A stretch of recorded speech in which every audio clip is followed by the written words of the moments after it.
বিসমিল্লাহির রহমানির রহিম। প্রিয় শিক্ষার্থীবৃন্দু, আসসালামু আলাইকুম। মহাজনপুর কলেজ কর্তৃক আয়োজিত হিসাব বিজ্ঞানের উপর অনলাইন ক্লাসে আমি মোহাম্মদ ইয়ারুল হক, হিসাব বিজ্ঞান বিভাগ, তোমাদের সকলকে স্বাগত জানাচ্ছি। সেই সাথে তোমাদের সকলকে ধন্যবাদ জানাচ্ছি আমার এই অনলাইন ক্লাসে উপস্থিত থাকার জন্য। আমি আশা করছি তোমরা সকলেই ভালো আছো এবং তোমরা যদি আমার এই অনলাইন ক্লাসটা আন্তরিকভাবে ফলো করো তাহলে আমিও খুবই ভালো থাকব এবং আমি সেই আশাই তোমাদের কাছ থেকে প্রত্যাশা করি। যাক, হিসাব বিজ্ঞানের উপর এই অনলাইন ক্লাস, আর ইতিমধ্যেই তোমাদের সব সাবজেক্টেই একটা পুনর্বিন্যাসকৃত সিলেবাস ইতিমধ্যেই তোমাদের প্রকাশিত হয়েছে, হিসাব বিজ্ঞানের ওপরও প্রকাশিত হয়েছে। আমরা সেই অনুযায়ী ক্লাসগুলো নেব এবং তোমরাও সেইগুলো সুন্দরভাবে ফলো করবে। বিগত ক্লাসগুলোতে আমি অনেক গুরুত্বপূর্ণ তথ্য তোমাদের সাথে আলোচনা করেছি। আজকেও একটি গুরুত্বপূর্ণ তথ্য, একটা টপিকস নিয়ে আমি আলোচনা করব। সেটি হচ্ছে সমন্বয় দাখিলা জাবেদা। কি বললাম? সমন্বয় দাখিলা জাবেদা, ইংরেজিতে হচ্ছে অ্যাডজাস্টিং এন্ট্রিজ। তাহলে এই সমন্বয় দাখিলা জাবেদা আমাদের কেন করতে হবে, কেন আমরা এটা করব, তার তো একটা কারণ আছে। আসলে তোমরা লক্ষ্য করো, আমি যে বিষয়গুলোর উপর আলোচনা করছি, সেই জাবেদা, সেই খতিয়ান, সেই রেয়ামিল, এইগুলো যদি আমরা সত্যিকারের না পারি, যে জাবেদা নিয়ে আলোচনা করেছি ওই জাবেদা, অর্থাৎ কোন হিসাবটি ডেবিট হবে, কোন হিসাবটি ক্রেডিট হবে, কেন ডেবিট করেছিলাম, কেন ক্রেডিট করেছিলাম, সেটা যদি সত্যিকারের না বুঝি তাহলে আমরা এই সমন্বয় দাখিলা জাবেদা করতে গিয়েও সমস্যার সম্মুখীন হব। আর ওইগুলো যদি সুন্দরভাবে বুঝে থাকি তাহলে অবশ্যই আমরা সমন্বয় দাখিলা জাবেদা পারব। এখন আমরা হিসাবগুলোকে ডেবিট ক্রেডিট করেছি, সেগুলোর প্রত্যেকটার একটা কারণ ছিল এবং নির্দিষ্ট একটা নিয়ম ছিল, সেই অনুযায়ী করেছি। এখন সমন্বয় দাখিলা জাবেদাও আমরা করব তারই পরিপ্রেক্ষিতে। এখন সমন্বয় দাখিলা জাবেদাটা কখন করতে হয়? দেখো, আমরা জাবেদা করছি, সেগুলো থেকে আমরা ওগুলো ওই খতিয়ানে পোস্টিং দিয়েছি, প্রত্যেকটা হিসাবের আমরা উদ্বৃত্ত বার করেছি। সেই হিসাবগুলোর কোনোটার ডেবিট উদ্বৃত্ত হয়েছে, কোনোটার ক্রেডিট উদ্বৃত্ত হয়েছে। আমরা সেই খতিয়ানের উদ্বৃত্তগুলো নিয়ে আমরা তালিকা আকারে ডেবিটগুলো ডেবিট দিকে এবং ক্রেডিটগুলো ক্রেডিট দিকে দিয়ে একটা রেয়ামিল করছি। এখন আমাদের হিসাব বছর শেষে, আর্থিক বছর শেষে আমাদের ব্যবসায় লাভ হলো না ক্ষতি হলো, সম্পত্তির পরিমাণ, দায় দেনার পরিমাণ, এগুলো আসলে জানতে হয়। তো রেয়ামিল করার পরে আমাদের কিছু জিনিস হিসাবে লিপিবদ্ধ করা বাকি থেকে যায়, তাই আমাদের সেগুলোকে সমন্বয় করতে হয়, অ্যাডজাস্ট করতে হয়, সমতা আনতে হয়। যেমন অফিসের কর্মচারীদের বেতন আমরা মাস শেষে প্রদান করে দিতে পারি, আবার কিছু বকেয়াও থাকতে পারে, আবার অ্যাডভান্সও কারো দিয়ে দিতে পারি। আমাদের যে স্থায়ী সম্পত্তিগুলো আছে বা থাকে, সেগুলোর আমাদের বাৎসরিক একটা অবচয় ধরতে হয়, ইত্যাদি কিছু জিনিস। আবার বছর শেষে আমাদের কিছু পণ্য অবিকৃত থাকে, বছর শেষে থেকে যায় সমাপনী মজুদ পণ্য, সেগুলো লিপিবদ্ধ করতে হয়। আমরা যদি ধারে পণ্য ক্রয় করে থাকি তাহলে সেগুলো লিখতে কোনো সময় আমাদের লিপিবদ্ধ করতে বাদ পড়ে যেতে পারে। বিক্রয়ের ক্ষেত্রেও এইভাবে অলিখিত বিক্রয় থাকতে পারে। আমরা কারো কাছে হয়তো টাকা পাই, সেগুলো আদায় হতে বাকি থাকতে পারে, আবার কেউ আমাদের কাছে পাই, সেগুলো হয়তো আমাদের দেওয়া হয়নি। তো এইগুলো বছর শেষে আমাদের অ্যাডজাস্ট করতে হয়, সমন্বয় করতে হয়। তা না হলে আমরা সত্যিকারের লাভ লস, সম্পত্তির পরিমাণ, দায় দেনার পরিমাণ বছর শেষে সঠিকভাবে আমরা হিসাব পাই না।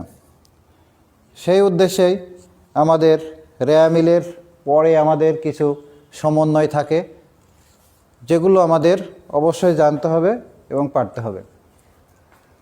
সমন্বয় দাখিলা জাবেদা, এটাও তো জাবেদাই বলছি। তাহলে আমরা জাবেদার যে ঘর করছি, ঠিক একই ঘর সমন্বয় দাখিলা জাবেদার ক্ষেত্রেও করতে হবে। ঠিক একইভাবে কোনো একটা হিসাবকে ডেবিট করতে হবে, কোনো একটা হিসাবে ক্রেডিট করতে হবে। ডেবিট দিকে ডেবিট অ্যামাউন্ট দিতে হবে, ক্রেডিট দিকে ক্রেডিট অ্যামাউন্ট দিতে হবে। তাহলে সাপোজ তোমরা খাতা কলম নিয়ে বসো, আমি সেগুলোর উদাহরণ দিচ্ছি, তোমরা প্রশ্নগুলোও লিখবে, অর্থাৎ সমন্বয় দাখিলা জাবেদার এন্ট্রিগুলোও লিখবে, পাশাপাশি আমি করে দেব, সেটা তোমরা অবশ্যই উঠাই নেবে এবং বাড়িতে প্র্যাকটিস করবে। তাহলে আমি শুরু করি। আমার লেখা আছে আলোচ্য বিষয় সমন্বয় দাখিলা জাবেদা। তাহলে মনে করো আমি লিখলাম, সহজভাবে বলছি, বেতন বকেয়া রয়েছে।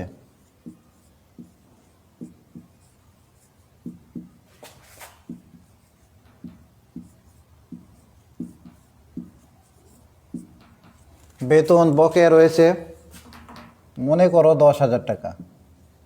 প্রশ্নে যে অ্যামাউন্ট থাকবে সেটাই আমরা ব্যবহার করব। তাহলে বেতন বকেয়া রয়েছে কত? 10,000 টাকা। এখন তোমাদের মনে রাখতে হবে, আমরা যখন কর্মচারীদের বেতন প্রদান করেছিলাম, তখন বেতনকে আমরা ব্যবসায়িক খরচ ধরে কিন্তু বেতন হিসাবকে আমরা ডেবিট করছিলাম, আর নগদ টাকায় পেমেন্টটা করছিলাম, তাই নগদান হিসাব ক্রেডিট করেছিলাম। এই জন্যই করেছিলাম, নগদান হিসাবে নগদ টাকা একটা সম্পত্তি, কমে গেলে সে ক্রেডিট হয়, খরচ বৃদ্ধি পেলেই ডেবিট হয়। এখন পূর্বে আমাদের করা ছিল, বেতন প্রদান করলে বেতন হিসাব ডেবিট। আমি এইদিকে লিখছি তোমাদের বোঝার সুবিধার্থে, আগে থেকেই কিন্তু লেখা আছে বেতন হিসাব ডেবিট। এই টাকাটা লেখা কিন্তু আগে থেকেই আছে, আমরা যখন বেতন প্রদান করি এটা কিন্তু থাকে। তার কিছু বেতনের কিছু অ্যামাউন্ট আমাদের এখনও বকে রয়েছে। কত টাকা বকে রয়েছে? 10,000 টাকা। তাহলে বেতন দেয়া আমার ছিল, মনে করো 50,000 টাকার বেতন প্রদান করা ছিল, যা আগে ডেবিট ছিল। এখন বেতন বকেয়া রয়েছে 10,000 টাকা। তাহলে আমার অ্যাকচুয়াল বছর শেষে কিন্তু বেতন যে খরচ, সেই খরচটা কিন্তু আগে যদি 50,000 থেকে থাকে, বকেয়া রয়েছে মানে কি ওই টাকা তো আমার দিতে হবে। তাহলে বেতনের পরিমাণ কিন্তু 50 আর 10 60,000 আমার খরচে দেখানো উচিত। তা না হলে আমরা কিন্তু সঠিক লাভ লস বার করতে পারবো না। তাহলে বেতন বকেয়া থাকলে তাহলে টাকাটা দিতে হবে, তাই বেতন খরচের পরিমাণ কিন্তু আরও বেড়ে যাবে। সাথে সাথে বেতন যে আমি দিতে পারিনি, তাহলে আমি কিন্তু দায়বদ্ধ রয়ে গেছি। আমার দায়বদ্ধতা রয়েছে, আমি কিন্তু ব্যবসায়িক দেনায় পড়ে রয়েছি। তা আমার দেনার পরিমাণও সাথে সাথে বৃদ্ধি পেয়ে যাবে। দেনার পরিমাণ বৃদ্ধি পেলে সে ক্রেডিট হয়। এখন প্রশ্ন হচ্ছে যে তোমাদেরকে লক্ষ্য করতে হবে। আমরা আগে থেকেই জানি কোন হিসাবের ডেবিট জের হয়, কোন হিসাবের ক্রেডিট জের হয়, রেমেল করার সময় আমি বলছি। তাহলে বকেয়া থাকলে ওই খরচের পরিমাণ আরও বেড়ে যাবে। বিষয়টা হচ্ছে বৃদ্ধি যখন পাবে, তখন আমার যা ছিল আরও তার সাথে যোগ করতে হবে। তাহলে ওই হিসাবটা যে ধর্মে ছিল সেই ধর্মেই থাকবে। তাহলে কি বললাম? কোনো হিসাব যদি ডেবিট ধর্মে থাকে আর ওই জিনিসটা যদি বেড়ে যায়, তাহলে কিন্তু সে সেই ধর্মেই থাকলো। থাকা মানে কি? যোগ হয়ে গেল। আর যদি কমে যায় তাহলে তো মাইনাস করতে হবে, আর মাইনাস আমাদের ভাষায় হচ্ছে ডেবিট আর ক্রেডিট। তাহলে আমাদেরকে কি করতে হবে? ক্রেডিট করতে হবে, তাহলে মাইনাস হয়ে যাবে। অর্থাৎ কোনো হিসাব যে ধর্মে থাকবে, ডেবিট ধর্ম আর ক্রেডিট ধর্ম, বৃদ্ধি পেলে ওই হিসাবগুলো কিন্তু ডেবিট থাকলে সে ডেবিটে থেকে যাবে, ক্রেডিট যদি কেউ থেকে থাকে বৃদ্ধি পেলে পারে সে ক্রেডিটে থাকবে। অর্থাৎ বৃদ্ধি পেলে যে হিসাবগুলো ডেবিট ছিল ডেবিটই থাকবে, আর কমে গেলে ওই হিসাবগুলো কিন্তু তখন বিপরীতমুখী হয়ে যাবে। অর্থাৎ বৃদ্ধি পেলে একই ধর্মে থাকবে আর কমে গেলে বিপরীত ধর্মে হয়ে যাবে। আমাদের তো একটা ডেবিট আর একটা ক্রেডিট। তাহলে বেতন বকেয়া রয়েছে 10,000 টাকা, খরচের পরিমাণ বেড়ে যাবে, তাহলে আমাদের বেতন বেড়ে যাবে। তাহলে বেতন আগে ছিল ডেবিট ধর্মে, তাই ডেবিটই হবে। কিন্তু যদি বাই চান্স বেতন কমে যেত, তাহলে কিন্তু বেতন ডেবিট ছিল, এখন আমাদেরকে ক্রেডিট করতে হতো। তাহলে আমরা কি করব, বেতন বকেয়া রয়েছে, বেতন আগে থেকেই ডেবিট ছিল, এখনও আমরা লিখব, তোমরা এইভাবেই এখন লেখো, আমরা জাবেদার ঘরে পোস্টিং দেব ওইভাবেই দেব। তাহলে লিখলাম বেতন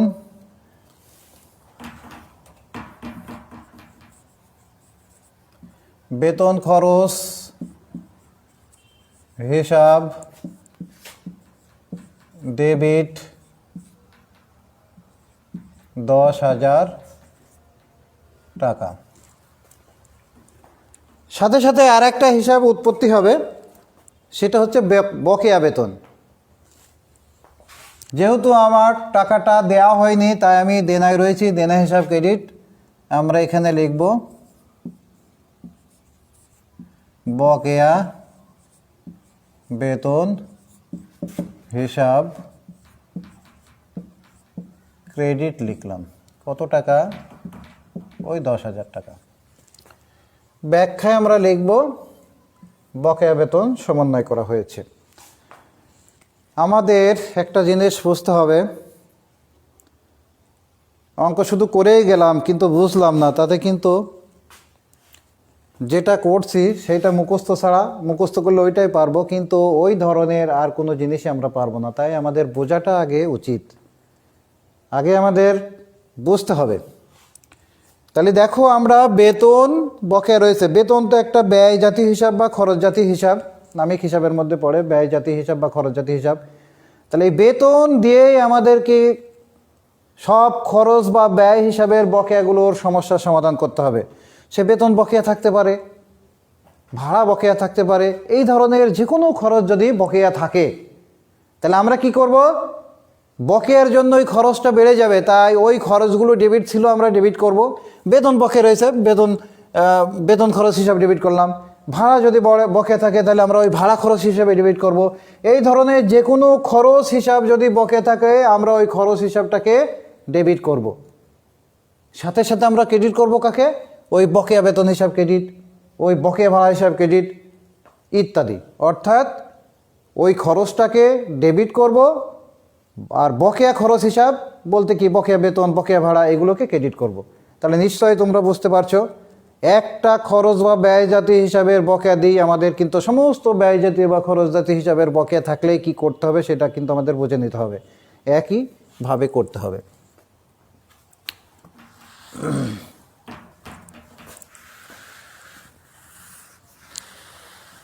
তাহলে আমরা কি করলাম, ব্যয় জাতীয় হিসাবের বকেয়াটার সমাধান করলাম। এবার ওই ব্যয় জাতীয় হিসাবেরই আমরা অগ্রিম প্রদান করতে পারি, কারো বেতন তো অগ্রিম দিয়ে দিতে পারি। কোনো কর্মচারীর হয়তো বিশেষ প্রবলেম ছিল, সে অগ্রিম টাকা চেয়েছে, আমরা তার সমস্যার বিবেচনা করে আমরা তাকে অগ্রিমও টাকা দিতে পারি। আমার এই মাস চলছে ফেব্রুয়ারি মাসের বেতন তো দিলামও, মার্চ এপ্রিলের বেতনও তাকে দিয়ে দিতে পারি। 10,000 করে বেতন হলে 20,000 টাকা দিয়ে দিতে পারি। তখন কি সে পরবর্তী মাসগুলোই অ্যাডজাস্ট করবে। তাহলে আমরা একটা ব্যয় জাতীয় হিসাবের বকেয়াকে সমাধান করলাম। তাহলে আমরা এখন কি করতে পারি, ওই ব্যয় জাতীয় হিসাবেরই অগ্রিম প্রদান করতে পারি। তার মানে তোমরা এখন লিখো, প্রশ্নটা লিখো, বেতন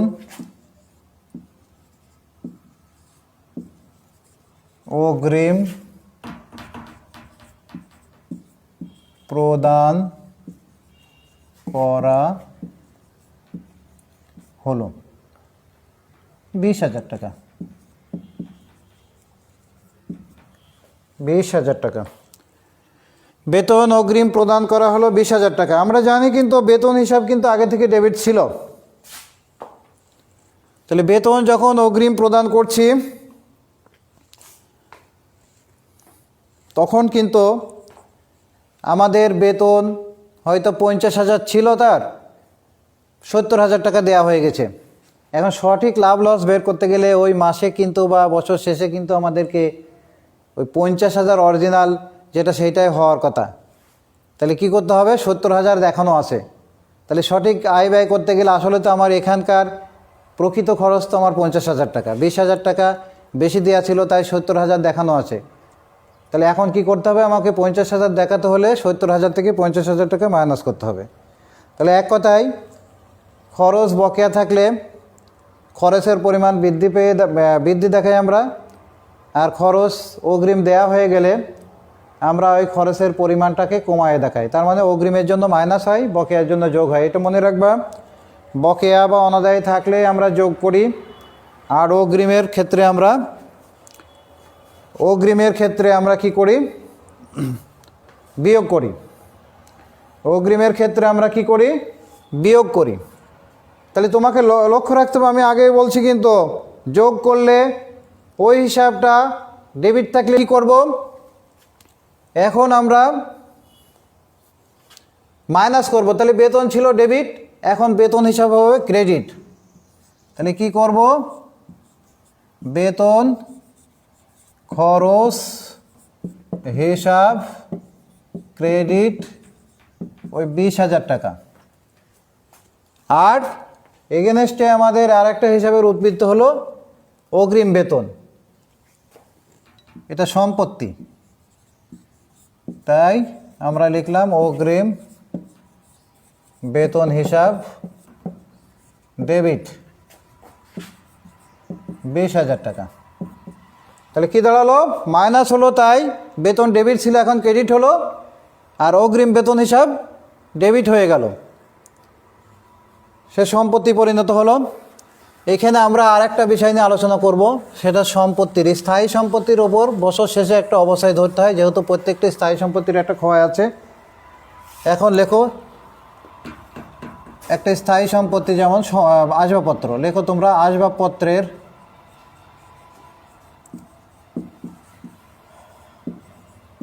আসবাবপত্রের উপর অবচয় ধার্য করা হলো 20,000 টাকা। এখানেও একটা বিষয়, আসবাবপত্র সম্পত্তি হিসাব কিন্তু আগেই ডেবিট ছিল, অবশ্যই ধার্য করার ফলে ওর কিন্তু একটা ক্ষয় হচ্ছে, তাই আসবাবপত্রের পরিমাণ কমে যাবে। তাই শুধু আসবাবপত্র নয়, যে কোনো সম্পত্তির অবশ্যই বললেই ওই সম্পত্তির পরিমাণ কমে যায়। তাই ওই সম্পত্তি ছিল ডেবিট, কমে যাওয়া মানে ওই সম্পত্তি হবে এখন ক্রেডিট। তাই আমরা কি করব? এর সাথে সাথে একটা হিসাবের উৎপত্তি হবে, সেটা হচ্ছে যে পুঞ্জীভূত অবস্থায়। তাহলে আমরা এখানে আর এই ক্ষয়টা, সম্পত্তির যে ক্ষয় হচ্ছে, এটার জন্য আমার একটা ক্ষয় হয়ে যাচ্ছে, মানে একটা খরচে পরিণত হয়ে যাচ্ছে, লস হচ্ছে। তাই আমরা এটাকে ডেবিট হিসাবে ধরব। তোমরা লেখো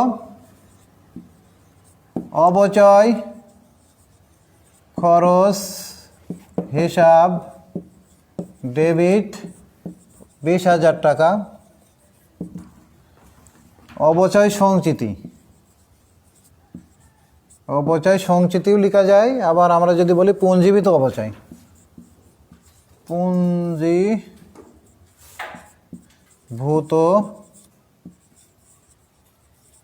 অবচয় হিসাব ক্রেডিট 20,000 টাকা। তাহলে যে কোনো সম্পত্তির অবচয়ের ক্ষেত্রে আমরা অবচয় খরচ হিসাব ডেবিট করব, আর পুঞ্জীভূত অবচয় হিসাব ক্রেডিট করব। আমরা ব্র্যাকেটে লিখতে পারি আসবাবপত্র, দালান কোটা হলে লিখব দালান কোটা, ইত্যাদিভাবে। প্রিয় শিক্ষার্থীবৃন্দ, তাহলে আমাদের সমন্বয় দাখিলা জাবেদা করতে গেলে সত্যিকার অর্থে আমাদের জাবেদাটাকে আগে আয়ত্ত করতে হবে, তাহলে আমরা এই সমন্বয় দাখিলা জাবেদা পারবো। এবং এর পরবর্তীতে যে আমরা আর্থিক অবস্থার বিবরণী করতে যাব তখন আমাদের কিন্তু অনেক অনেক সুবিধা হয়ে যাবে এবং সত্যিকারের আর্থিক অবস্থার বিবরণীও আমরা করতে পারবো। আমি আশা করছি তোমরা সকলেই সুন্দরভাবে ক্লাসটি ফলো করছো বা করবে। আমি সেই আশা ব্যক্ত করেই তোমাদের সকলকে ধন্যবাদ জানিয়ে আমি আমার অনলাইন ক্লাস শেষ করছি।